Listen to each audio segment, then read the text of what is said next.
This is a quick guide to editing your image before you upload it to your website or WordPress blog. The reasons you might want to resize images yourself before you upload to your website are that obviously you can manipulate the image to crop them, stretch them, flatten them, however whatever you want to do to the image before you upload it. Also, a smaller image takes less space on your web server and consequently will take less time for the page to load when a visitor comes to your website. This is also good from a search engine point of view, because search engines are currently giving more prominence to websites that have fast loading pages, so clearly the faster you can get your page to load, the better. Now, you might already have image editing software on your computer, such as Photoshop or one of the derivative products, but I'm assuming for the purposes of this exercise that you don't, and that what you want to do is to quickly edit an image before you upload it to your website. I'm going to suggest a website called rsizer.com, which is free, doesn't need registration, doesn't take any details from you at all, just allows you to quickly click to open your picture and get started. As you can see here, here's an image I have which is 1.2 megabytes in size. Now this is already slightly too large for a standard WordPress file upload, because unless you've changed your WordPress settings, you probably won't be able to upload files that are larger than about 1 megabyte. So we're going to double click this image.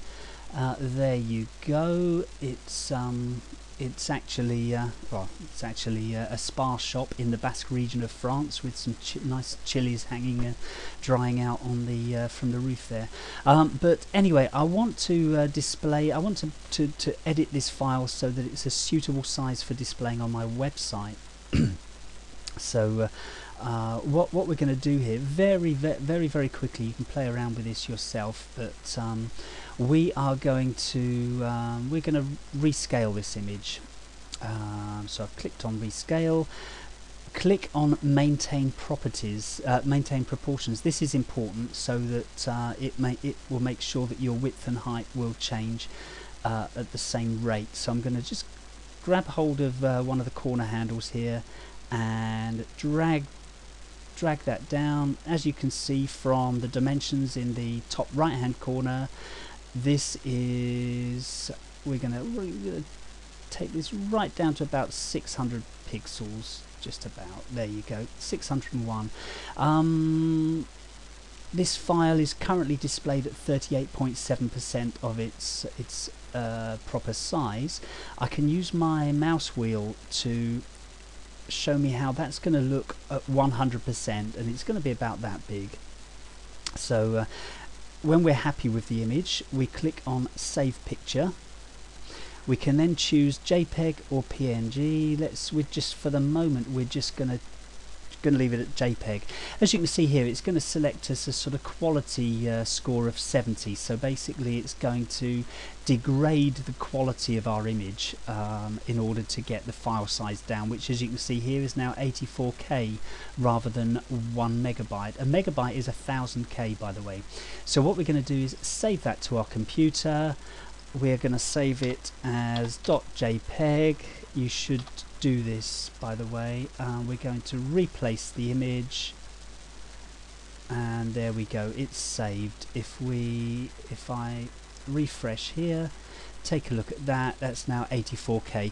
It's still slightly too big for to be ideal, but at least you can you get the idea.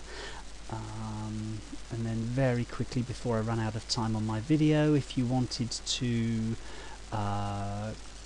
crop your image, you actually do exactly the same as we did before, except instead of constraining proportions, which was over here, we just sort of drag using the handles on the image.